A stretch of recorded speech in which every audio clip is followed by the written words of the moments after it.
All right, let's welcome back to Straight Fire, one of the most popular guests. I'm pretty sure every time he goes on a podcast, he ends up generating a lot of clicks and listens because he's interesting. He's got a lot going on. And if you're watching on YouTube, you know, he's got a nice little setup in his backyard there. Preston Johnson, who has shaved off the James Harden beard. Oh my gosh, startling. I have. I had to give James Harden and Vita Zubats, my guys here in LA, a chance this season. So I shaved mine off. Clippers are like the third best defense in the league, and Oh Harden's gosh, come averaging like 25 and 13, and Zubats is what, like 25, 14, and 6. So he leads the league in rebounding. Like, look, I'm just kidding. I'm a Lakers fan, you know that, but I had to yeah. give some love to Harden. They've at least performed well so far. I can't believe he's looking at NBA defensive stats in the first week of the season. That's just he's a diehard. But let me ask you, what was behind shaving off that James Harden beard? Because I've known you, I guess, probably 5, 6 years, and you've had it the whole time. Was there a life changing thing, or do you not want to talk about it? Oh no, I don't care. I just honestly, I was bored one night and decided it was time. I was just actually Wow. was up. I was up late because I had to stay up till 2 or 3 a.m. in California for a Crawley Town UK time Mm. zone thing. And I was just staring at the mirror. It was like 11 p.m. And I was like, man, I got 2 more hours till this meeting. What am I going to do? And I just went for it. But it had been like 9+ years. So, 9. Wow. What yeah, did the kids and it wife went say? well. First kid, oldest, started crying when she first saw me the next morning. No. For a few minutes, she was like lost, and then she was laughing at it, a bit later. So it was okay. But everyone, I mean, you said it when I came on. Everyone says I look younger, so I guess that's a positive. I should just run Yeah, with no, it. no, I mean, not that you looked older before, but just, a beard is traditionally an older guy thing, Yeah, except when you're in your 20s and you want to look a little bit older. But wow, well, congrats, man. By the way, we haven't caught up in a while. I do follow you on social media, obviously. What's the latest with Crawley Town, the soccer team you own overseas? we got promoted last season, so we're in League One now, and it's a battle because it's we're I think third or fourth from the bottom currently. So uh, we're fighting similar to our first season where we're feeling like we're playing at a disadvantage either against teams with bigger budgets or injuries or this or that. And so it's one of those where the ups and downs of English football are insane. And this year is going to be pretty hard. We kind of expected it from the get go this summer, but I've been out there a lot more trying to help with the day to day and smooth the transition as much as possible. We had a lot of player turnover. Our new coaching staff came in more recently, so we're just battling. But it's also fun. It's part of this experience. It is an experience. You obviously don't follow Liga MX, but Necaxa, we were rolling hot. We had a great win over Seattle in the Leagues Cup, and Nice. we just kind of cratered here in the last month, and we just had to let go our coach. And you could see it coming, but it's like, man, soccer is real tough. We've got, I think, the best roster since I've been in the ownership group. And yet Really? we couldn't figure it out here. I mean, the other teams, man, the spending is getting crazy. I'm just curious. This is a small thing. I haven't talked about it with anybody really. But did you notice that the MLS is considering moving the dates of their season to more reflect a global transfer window so they would have more of an opportunity to grab guys from Europe? Had you seen that news or no? I have seen that, and it's interesting because currently we have an opportunity to grab guys when the season ends in like October range here. November, we can have people come over from the US to play in our January transfer window, which is like mid-season in Europe. So it would change that aspect of our recruiting too. So it would go both ways, but it'll Yeah. be interesting to see if it might take a few years to transition fully, but they're looking at it. Yeah. Well, I'm sure you saw also they're pegging this around the 2026 World Cup as soccer in Mhm. North America is going to be massive. But anyways, people don't tune in here for soccer. They want your takes. I don't know, Preston. I'm sorry to report this, and I'm sure some people are going to be pissed, but I'm kind of into the election now that we're like only a few days out. Are you I really? am sadly I've gotten into it. I don't know, man. I don't know if it was the Tony Hinchcliffe thing over the weekend. I know he's a comedian, blah blah blah, Okay. but I've had more people talk politics and text me about politics lately than I expected, and I'm like kind of following it now. I am just curious. A, do you have 1 cent wagered on the election? No, 0 cents wagered. Have you wagered in previous elections? Yes. How did that go? It went okay. I Oh, here's here we here's go. here's my quick thing. I'll give you 30 seconds on election/politics in general. One, I generally hate politics because it typically brings out the worst in people. Yes, So I agreed. just I just whatever side you're on, like I stay out of it. I don't follow it very closely. But interestingly enough, I live in a country, I'm in America, where it's just a very unique setup and race, this current election coming up here in a few days. And the markets have been extremely weird. So I've obviously heard a lot about it the last few Hmm. weeks from bettors that do bet professionally and are following it. And I was just with someone in Vegas actually last week who does campaigning for one of the parties and was talking about a lot of the numbers in the polling and like the betting markets he thinks are wrong. And there's a lot of talk with Trump and the betting markets have slowly moved his way, but like the polls are quite a bit lower where, as of a week or two ago, it was closer to 50-50. I think now polls are favoring Trump some. I haven't followed it too closely, but he was trying to get me to bet on the Democratic Party. And I was, for the price, it's one of those where when I was betting regularly full time, if you see, a 1 to 2 to 3% edge, you love it.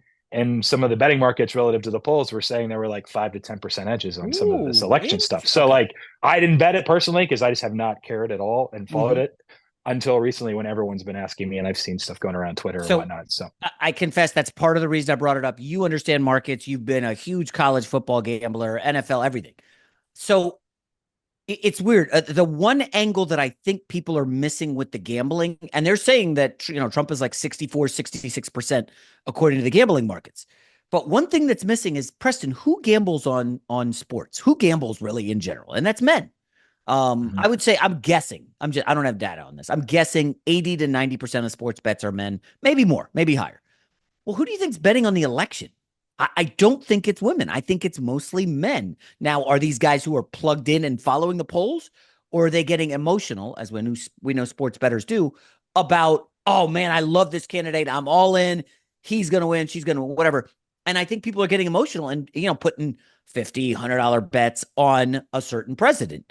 And I'm with you. I think the gambling markets are way, way off here. And there are some people who are saying this what's it called, poly, the one that's super Poly popular, market, poly poly market. market. They're Yeah. saying, well, look who owns poly market, and he's in bed with Elon Musk and Trump, so they're making this look as if, well, Trump is leading in the gambling markets, and then if he were to lose, wait a minute, he was so Mhm. far ahead in the gambling markets, this has to be rigged, there's fraud, it was stolen, and now here we go with like the potential for a January 6th all over again. And I got to ask you about that because you do follow gambling a lot.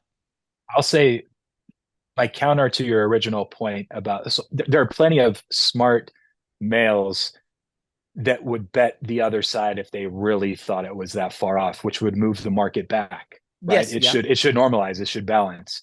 And so that point of the actual emotion, like then you're getting to the level of is there enough, call it dumb square emotional money betting on one side that it's moving it enough that all the sharp money still is not going to counter it back to a point where it's efficient again, Mm-hmm. like the Super Bowl potentially, which is one of the very few instances a year you can have public money outweigh maybe sharp money, It's a great point. So that you're basically trying to assess, is this an event like the Super Bowl or like McGregor Mayweather fighting, or is it not? And if you think it is, then you could be right, and there's going to be quite a bit of value relative to the price in the markets you can in everything on the Democratic Party. If you think that wait, the liquidity in this type of market should be balancing out, and there's enough sharp action that the true price should be what the market says it is, then like it's probably a fair price. It's a really interesting one, and I haven't done enough details on research myself to, like I said, I bet 0 cents on this, but that's just kind of the general narrative and discussion out there. Your buddy in Vegas, who was telling you to bet, which side is he coming in on? Like, hey, this is wildly mispriced. And when he shows you why, is the data, whether it's voter registration or early numbers, was it convincing enough for you to at least think about it? Yeah, I thought about it, and he Oh, and the reason he brought it up because he knows I haven't really been betting for a few years, but I went out of my way to finally make my first college football bet of the year oh, while, hey, while all I right. while I was there. I was there for a music festival for like a day and a half, Was this and EDM? no, it was When We Were Young festival. It's like a bunch of like emo and punk rock bands that Okay. played 2 days, Saturday, Sunday. I went Sunday. I arrived Saturday though early enough to bet on Georgia, Texas, which I thought was just Nice. mispriced pretty significantly. Yes. So it worked out in that one. But that was why he's like, okay, well, if you're betting, he's like, you want another big edge that's like Georgia against Texas? He's like, yeah, look at the election. Mm. And so I didn't see any like detailed poll stuff or data other than he's not going to lie to me. He's just like, just trust me. Now, to be fair, the polls have now moved about half of the margin that it was at a week and a half to 2 weeks ago. So like the polls are slowly getting closer to where the market had moved first. Polls have like crunched that, and then the market's moved a little bit more towards the Trump side. And now are the polls going to drift back this way, or is it going to come more like this? It's kind of a guessing game at this point, I Yeah. think. Yeah. It seems like the mainstream media is also driving a lot of this with just, you know, how in some weeks in the NFL, it's like the narrative Yeah. is XYZ and the media hammers it for 5 days. Everybody on the public loves it. And then what happens on Sunday? That team that's narrative driven totally shits the bed and gets destroyed. Maybe we see that this week with Lions Packers in the NFL. We'll get to that. But I don't know. Again, politics is different because it involves voting and, I mean, I don't know how many millions of votes are cast. The numbers are insane. I've never really bet on politics, but I made my first bet on the election. I probably dumb on my part, but again, I think that your guy was onto something with the mispriced. But we'll see. We'll I'm see. not expecting to win any money. Let's go to college football. So you said you made your first bet, Texas, Georgia. Obviously, I am curious. I've got some friends who are just like, dude, this is starting to feel like almost college basketball. Like we'll just wait for the playoff. And I'm starting to not watch as much college football as I used to. And I'm like, oh, well, I Oh know no, all these really? teams. I heard that from two Oh, dudes. And I was like, really? Now I wow. coach my daughter in soccer, and I did turn around to not the fans, the parents. And I was like, hey, does anybody have the USC Penn State score? And they all just kind of looked at me like they weren't even paying attention. And No finally, one a even dad knows. calls it up. Yeah. And again, this is Southern California. Obviously, there were some USC fans, surely. And nobody even really cared. And that was a big game. But I don't know. Preston, what's the vibe you're getting on college football? I think the season's been amazing. I I actually I hadn't considered that going to 12 teams could give it a college basketball feel that no one actually cares until December or January or whatever. And that's why I said, oh no, I was like genuinely sad for fans. So I was like, really? Like, is that what it actually has come down to? And I haven't followed it as much as I used to, but my dad follows it and he'll ask me like, oh, did you see this game? Or she's like, Oregon, Ohio State. Did you hear about that? Or Oh, when it's a great BYU, game. when BYU played Kansas State, that was a big one. My parents were at the game in Utah, Oh, and BYU, every bounce was going BYU's way, and they ended up winning by like 30. And now it's actually like a pretty significant win because BYU's run the table since, and they're in the mix. And it's like a huge thing for BYU sports, which normally you would never be in the playoff mix for college football. So from my side, like people I've talked with or family, or they're like really into it. So I think I haven't seen the other side as frequently, but I can see why some fans would have loved the parody of the fact that there hasn't been like just a one standout, like this is the best team and it's everyone else. It could have been Georgia had they beat Alabama still potentially. mm. But I would think that would drive interest, right? Now everyone wants to kind of get an idea of these teams. Who are the teams that could make a run in the tournament? We'll call it. So that's interesting. I really hadn't considered that there are fans that are like, well, I don't. There's no point in watching. I'll just watch later on. Which, yeah, again, that's kind of sad for the nature of the sport. And I think is part of it correlated with all the NIL and players are now getting paid, and Yeah. fans maybe hate that they're getting paid millions of dollars to go play college sports now. I'm not sure. There might be kind of a combination of multiple levels. Yeah. Yeah. Speaking of BYU, so they have a bye this week, and they have then the big game, the rivalry against Utah. That essentially, given the rest of their schedule, is for the playoff, right? It's possible. So here's the quick thing on BYU because I did go there. I graduated from there. Utah was supposed to be the Big 12 favorite by a Yep. lot. Somehow BYU's like two TD favorites or something, as I heard on a Are they? podcast. I don't think they should be that big. Wow. Someone said they thought it would be that. And I know that Utah's down to like their third quarterback. And I Yeah. was like, wow, I haven't been following the markets there. But if that's the case, like I would probably just bet Utah blind getting over two TDs at home. Regardless, if they win that one, they have three more games against Big 12 opponents, which are all pretty winnable. Um, they're not necessarily a playoff team though because they still have to play a Big 12 championship game, which should probably be against Iowa State. Maybe it's Kansas State if they beat Iowa State. I think they play the final game of the year. And if you go 12-0, but then lose the Big 12 championship game, is BYU getting one of the at-large spots over a Tennessee or an LSU or A&M or something like that? Mm. Maybe not. So my guess is they have to go 13-0 more often than not, which they could, but then they get in and they get a bye because they'll be the Big 12 champ. Which is crazy as a fan to think that's even like realistic or Yeah, possible. that's weird, right? Because I don't think of BYU or Iowa State as even near the elite teams in the country right now. It's Oregon, Ohio State, Georgia, Texas. That seems to be it. I don't put Penn State in the group. How good is Miami? I They're a like team that them a people have lot. talked about, and I haven't watched them play yet, but they might I, actually be pretty good. Yeah, they can give up a lot of points. And they seem to pull some stuff out of their rear end all the time. I don't know. Okay. My guess is Clemson's going to be favored against them in the ACC title game, Yeah, right? it should be. Is that what you're? Yeah, okay. That's what So it is. so how do you think this shakes out? Like Alabama already has 2 losses. Do you think that there's a chance with 2 losses they're going to get left out?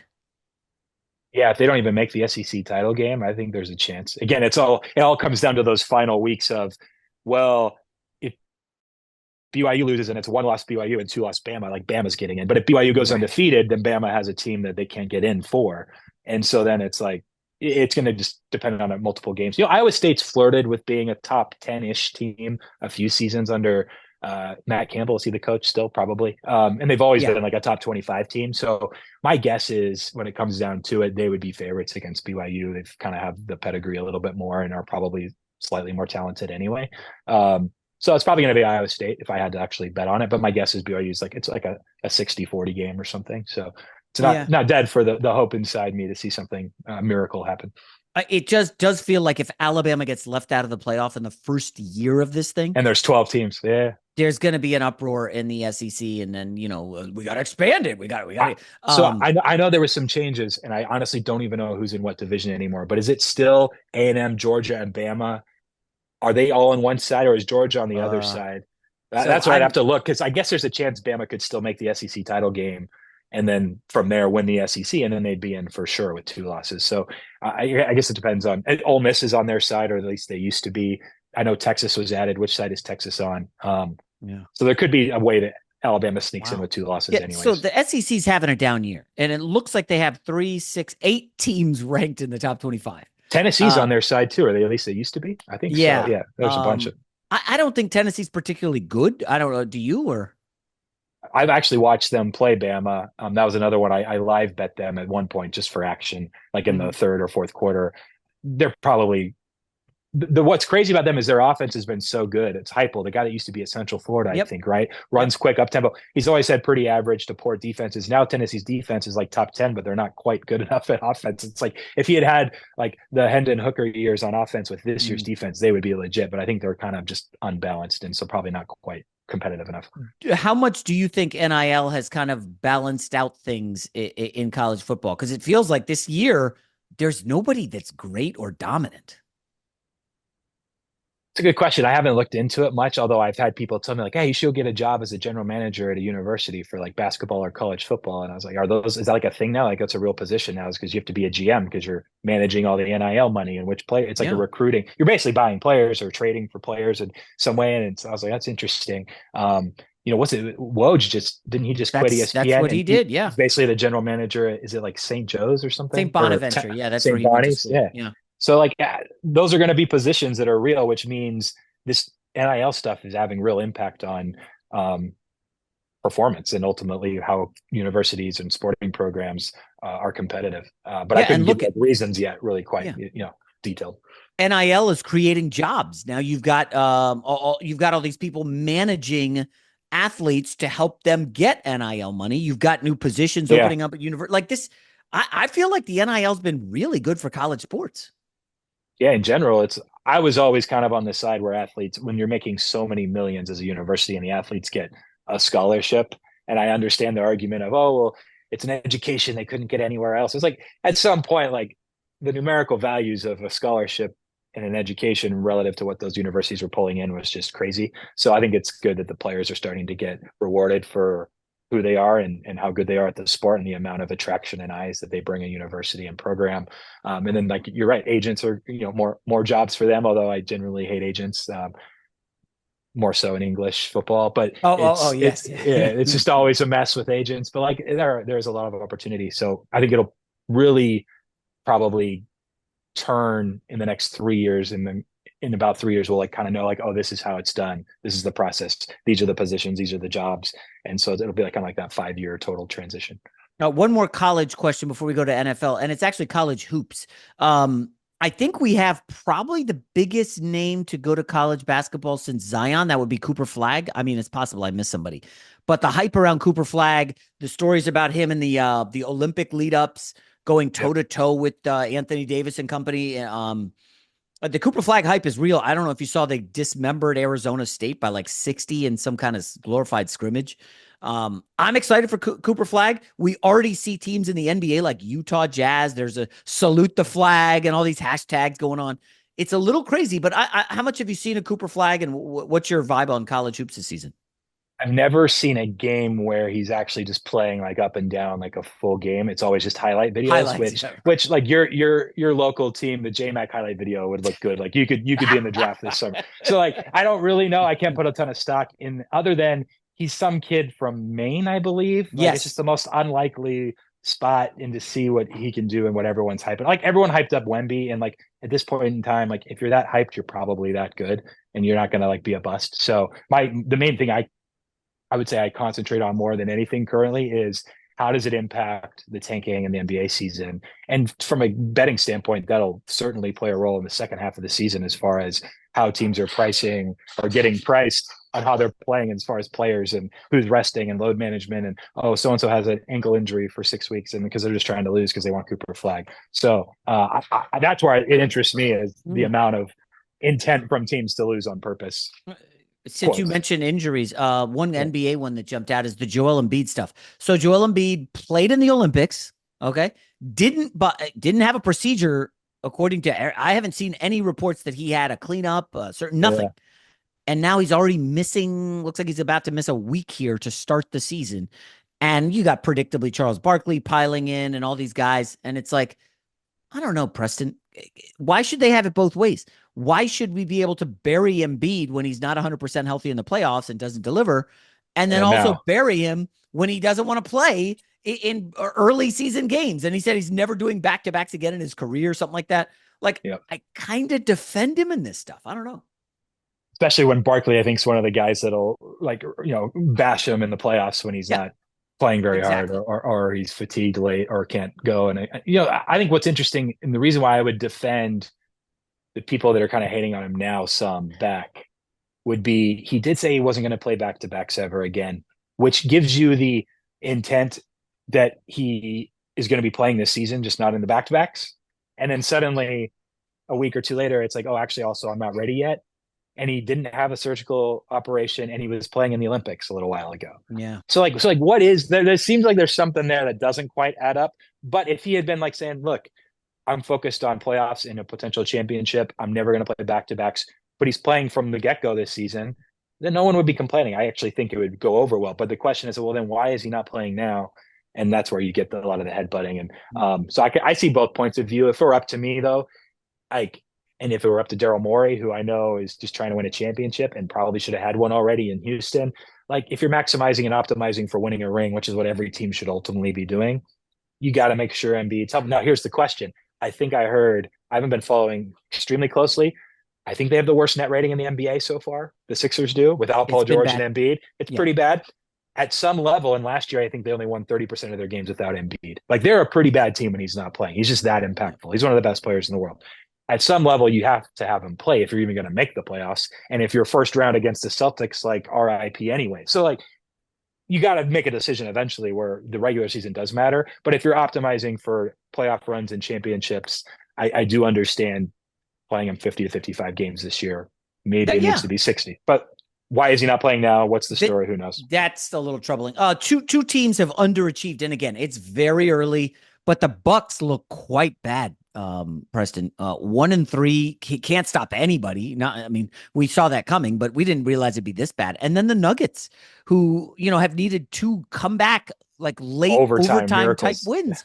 It's like, wow, the Nuggets are not, and I don't know how much of this is Jamal Murray with Denver, but I haven't watched enough Bucks to know what the hell's going on. I'm just, reading and checking the box scores, but it definitely feels like if those two teams stumble, the Nuggets Super Bowl, well, not Super Bowl, NBA Finals window will have closed, and then the Bucks, you start to wonder about Giannis. Could he go somewhere else? Like for Well, sure, it's a is he going to possibility. ask out? I don't know. Here's the question. I'll just get straight to it. Is it possible that Drew Holiday impacts winning more than Damian Lillard? It's easier to say now, but a few people were mentioning it even a couple years ago. Even throw out the fact that Drew ended up going to Boston, which directly hurt Milwaukee Bucks' chances of ever winning a title, which they didn't see coming when they made the trade with Portland. But just straight up, like, is Drew Holiday a more impactful player towards winning than Damian Lillard? And it's kind of bearing itself out some. I know the Celtics are stacked anyway, but when you have Dame Lillard and then you're throwing Gary Trent Jr. and Taurean Prince, and Giannis is a good defender, and Brook Lopez at least used to be, and he's probably just declining because he's old and his rim protection isn't what it was. Like, they don't have anyone to stop the point of attack when it's Dame, Gary Trent Jr., and Prince, who's old and never really was that good of a 3-and-D guy anyway, truthfully. It's like you're never going to get stops. But like Drew Holiday, does he add what Dame can offensively? Of course not. But he would bring something defensively that they don't have. Even when Middleton comes back and he's healthy, which is a big if these days anyway, he's not a defender. He's not going to just lock guys up and stop the point of attack. That's why you needed Drew Holiday. And it's like, could Giannis have carried the offensive load without Dame if you had Drew? And would you have been a better team overall? And I think the answer is kind of bearing itself out.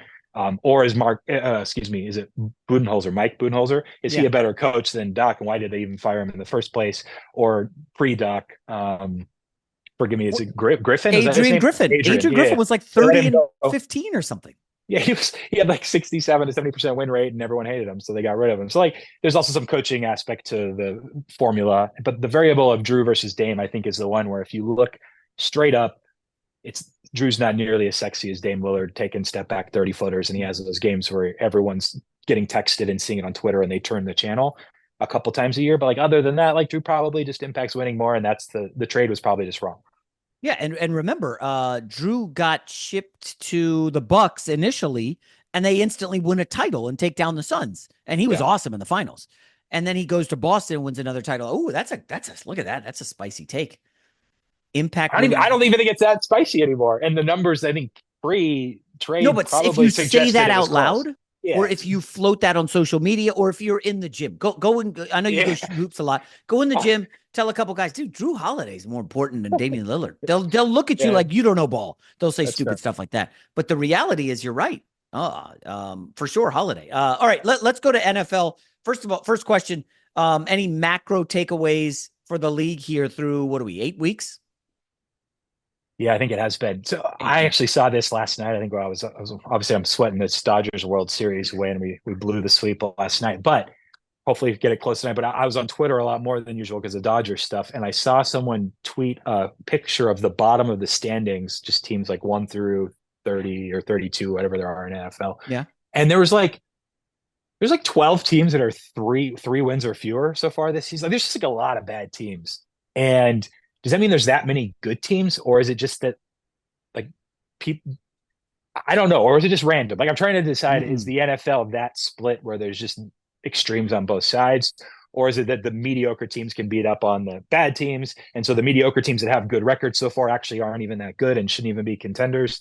You know, in the mix there would be like the Eagles have won a couple in a row, but are they really that good? It was against bad teams. Like they were in the Super Bowl a couple of years ago, but they've declined since. But maybe they're coming back. But also like maybe they've just beat up on teams that are bad. Like the Niners, for example. You have like the Texans, like the Niners should be good, but they've been injured and they're trying to survive. And so they're one where you look at their record and you're like, oh, they're probably better, but like maybe they aren't good enough this year. Like, so when you're looking for like actual teams that can win the Super Bowl, which usually is a pretty big pot, my instinct, without really following again as closely as usual, I'm not betting on the NFL this year. My instinct is there's just not as many teams that are like elite Super Bowl worthy candidates in the NFL this year than in past seasons. And the KC Chiefs are one that are undefeated, I think, still, right? Yep. And like their offense still has been pretty garbage, and Mahomes can't like really throw touchdowns and throws interceptions every game. So it's like there's just like a lot of question marks, and I wish I had like more answers that are definitive. But I think it's like the Chiefs have to be in the mix, the Ravens have to be in the mix, obviously, just because like some of the Lions are probably the other kind of top 3 to 4 team that has a real legitimate shot. Sure. But after that, like I think it's really hard to make arguments that like this team's good, just because I think there's so much bad and it's just been, maybe it's just a weird start too. It could kind of balance out. It's weird. Because in football, we have the salary cap, obviously, and the league wants parity, that everybody has a chance. We know that the Panthers suck. The Browns are terrible. The Jets, the Giants, for like mostly for a decade, all those teams have been garbage. But you've also had some teams come up and kind of surprise. It looks like Washington is back. It's early. By the way, were you on Jaden Daniels or Drake May? Who did you think was better coming out? I think Daniels is going to probably be better. That's easy to say now. So I Well, also didn't now, think but I also didn't think Mahomes would be a good well, NFL nobody quarterback. did. So I'll take it. Like, but Daniels over May for sure. I mean, you mentioned Washington, so them and the Texans. Like, for example, those are two teams that are like, do you actually think they can win the Super Bowl? Well, I can, first of all, I was saying Drake May coming out versus Jaden Daniels coming out of the draft Yeah, because I was a yeah. May guy like an idiot. And Were I you? feel Oh, dumb okay.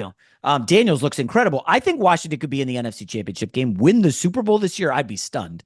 Right. So I Um, think there's a lot of those teams, not a lot, but like a couple of those up there that just I don't think actually can win it. But their record's good so far because there's just been so many bad teams that others are beating up on. Real quick, if I think the reason I thought Daniels was better is I think we've had enough evidence in the last 5 to 10 years that quarterbacks that get more time, even if it's a transfer to another college or play more like 4 years, can just be trusted immediately in the NFL, their rookie season or yeah. sophomore seasons, more than that used to be the perception. Before it was like just draft the guy with the most upside and play him right away. And those guys just haven't panned out as often. And so I think there's something to like even a Brock Purdy, right, who got to play a bunch of years in college, and Stephen Daniels, who got to really improve as a collegiate athlete and quarterback first, and then he can step in and he's just used to seeing 50 plus games of defenses, which is a lot of experience, whether it's college level or not. So I think that's why like the Daniels versus May or some of these other younger guys that are more raw, just I'd probably bet on the guy. No, now Daniels is like 24 or 5 years old already. So like you don't have as Yes. much upside long term, but regardless, you're trying to win now or at least soon. So like who cares at some point? Yeah, like for instance, Cam Ward has been around the block. I think this is his third school. He was at Washington State and Incarnate Ward or something. I Yeah, yeah. love Cam Ward coming out. I think he's gonna. I think he's awesome. I mean, I don't know how much you've seen of Miami, but he strikes me as a guy who's going to be an awesome prospect. I still have questions about Shador. I don't know about you. I don't know that. I don't understand. They have so many good receivers, and is it the Dion thing? Is it familiarity that's, or is he actually good?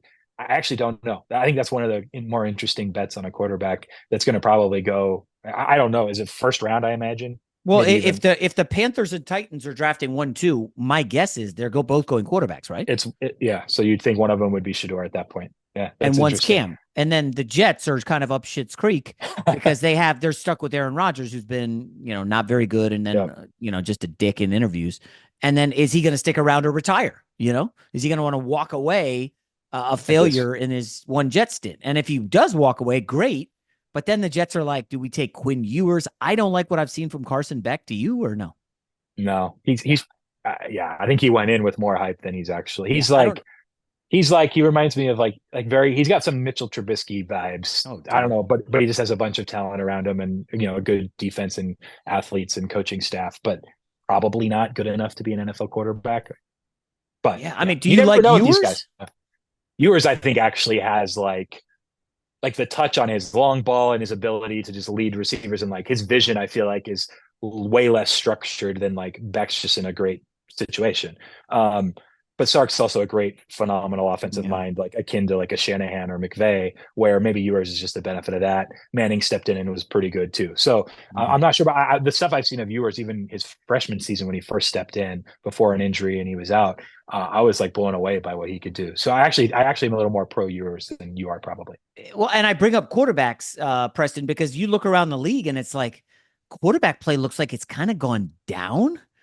Again, the numbers, nobody's really like Baker Mayfield leads the league in touchdown passes.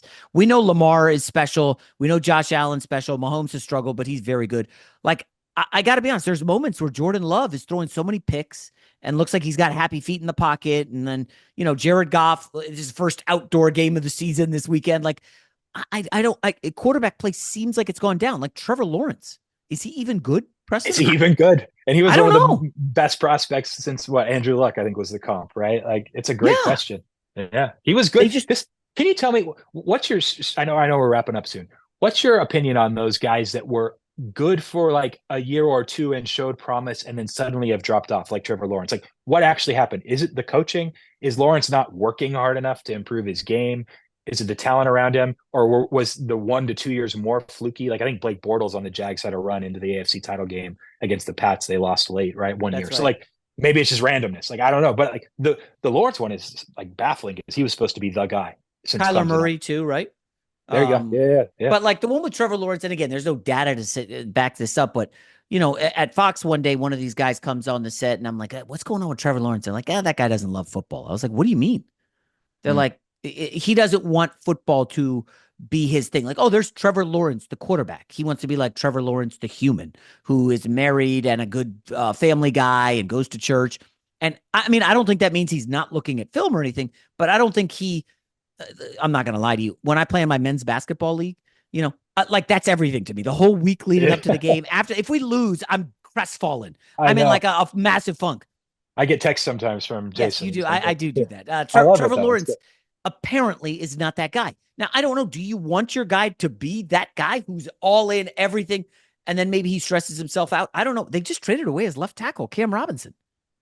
I was Oh, like, did they? I hadn't seen that. and Wow. then Christian Kirk is down for the season, and Brian Thomas is hurt, and it's like, holy shit! Are they just punting the season then at this point? Probably I trying to I stock up. don't know. I mean, Doug Peterson's probably in trouble, right? Yeah, you would think so. I mean, it's that like Mamba mentality piece of it. It's like, do you want them working and obsessive at a level that makes them better than everyone else? Or do you want the balance? And yeah, maybe he just doesn't have that piece to the equation. That's And again, interesting. Yeah. I don't know Who Trevor Lawrence. knows? I've never It's just spoken to yeah, him. it's people just talking about it. But Yeah. yeah, like Tom Brady, he had that laser focused mentality, willing to, hey, I'm coming back, and then Giselle got upset and all that stuff, blah blah blah. But like, I don't know what else could explain Trevor Lawrence. Do you remember that playoff game, Clemson Ohio State, dude? Oh yeah. How good was he? I mean, That's like one of the the best. touchdown Yeah. run, the game winning drive at the end, and I had a lot of money on Clemson, so I'll never forget that game. But I love Trevor Lawrence. Like a guy like Sam Darnold, I don't know if this is Kevin O'Connell or is Sam Darnold figured stuff out here in year 6 or whatever. That's a good one, actually. The other one that came to mind too when you mentioned Clemson and big games is Deshaun Watson, which I think has more, evidence to point to like off the field distractions on the Watson front. And obviously, I think he's injured now, anyways. But the Sam Darnold one, so that's another one where everyone's that pre-draft loved Darnold, or like, see, like he just needed the right situation, and it's like, all right, well, Yeah. or he needed time, like.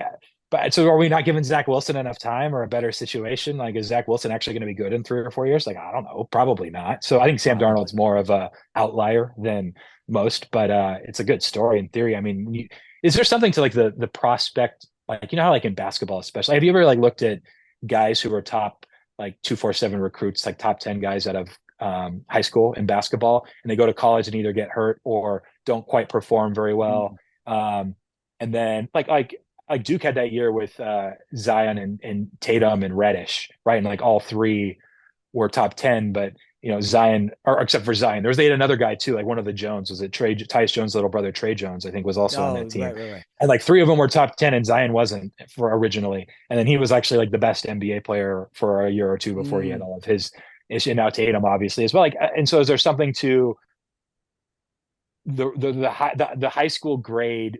It's like priors when you're modeling sports. Like, are the priors for an athlete's upside, like Sam Darnold going to USC and he was one of the top recruits going to USC and the best quarterback in his class, but then wasn't very good in the NFL. But it was like maybe it was that he was always that good. He just needed the right situation or the right Huh, coaches. that's interesting. So yeah, I don't know if we went back and looked at some of those spots. Maybe there's more to that too. Where yeah, Let me ask you, are your kids old enough that they play like local sports? yeah, two of them. Yeah. Okay. What I don't know if you've seen this yet, but I've been coaching in soccer and basketball and you'll see in second and third grades some of the best kids like really are head and shoulders above. Now I don't know why that is, early maturing, parents, whatever. And then you get to sixth, seventh grade, and it's like, wait, what about Joe? And he's not the top guy anymore. Meanwhile, for like 2 years in early grades, they were Really? like, he's the best. So then it starts to, and then last year we saw this big in basketball. This one kid, I'm not naming names, but he didn't make the middle school team. And I was stunned at that because I thought he was like a pretty good player. And he took that and it motivated him the next season. And he was like maybe the third best player in our local league. I was like, wow, where did this guy come from? Oh, well, he did not make the middle school team. And he basically worked his ass off, his parents told me, every week, grinding, like, and you put in the Yeah. work. And sometimes some of these early maturing kids, they're like, oh, I'm the best. I'm the number one pick, blah, blah, blah. And then they just slack off. And meanwhile, you've got these other guys coming up and they catch up maturity wise and they're just putting in more work. So I don't know if that applies to the college basketball and football. Do you think there's anything there or no? I think it's why we all love sport. It's what's brilliant about, and it's other work industries too. Like it's the Jalen Brunson of it. Like he was never a top That's a recruit and he great just point. worked really, really hard. And he was like fifth in MVP voting last year and he plays for the Knicks. And he was like a second round pick even after Villanova and winning a championship there Yeah. and was backing up Luka and the Mavs. And they didn't even want to pay him 10 million a year, which is like Oh my hilarious when you think about God. that now. They said no to that. Said no, good luck. Like Jalen Brunson just used it to like work harder and get better, like Austin Reeves, whatever, getting a deal now with the Lakers and like being pretty good. Like you have those stories, and then you also have the guys that were top that just didn't ever make it at all, like Jamarcus Russell's, right? So like, Mm. but that's like what's so brilliant is like nothing is certain, and what is it about life aspects, emotional and physical attributes, and everything that makes impact, whether it's positive or negative. And it's like one of the reasons why we're trying to do stuff in English football is like there's ways to try to assess all of this data and do better than other people because it's competitive at the end of the day. And so anyway, I just want to say like the general point, I don't think any of us have the answer, but that's what's No. fun about sports. Yeah, well, we love sports. Anyways, all right, Preston, good catching up, man. Congrats on shaving the beard. And so it's good that you're back gambling on football. Is this going to become a regular thing now, or was Oh, it just because you no, were in Vegas? I was in Vegas for less than 48 hours. Figured I'd fire away. I hit like a 3-team NFL parlay that I shouldn't have bet the next day too. It was like one of those Ooh. when it's just like beginner's luck, even though it's like Yeah. not quite beginners, but sort of because I didn't know what I was doing. I fired a 3-team favorite parlay that hit. So it was a good little weekend. I'll probably call it a day. It's like when you're single and you're not looking to meet anybody, you're not, and then you go out and you meet someone. When you're least trying or Yeah. locked in, that's it. That's just how. Things happen. Yeah, Yeah. exactly. Yeah. All right, Preston. Good stuff, man. Thanks a Cool. lot, buddy. Good to see you guys. Take it easy.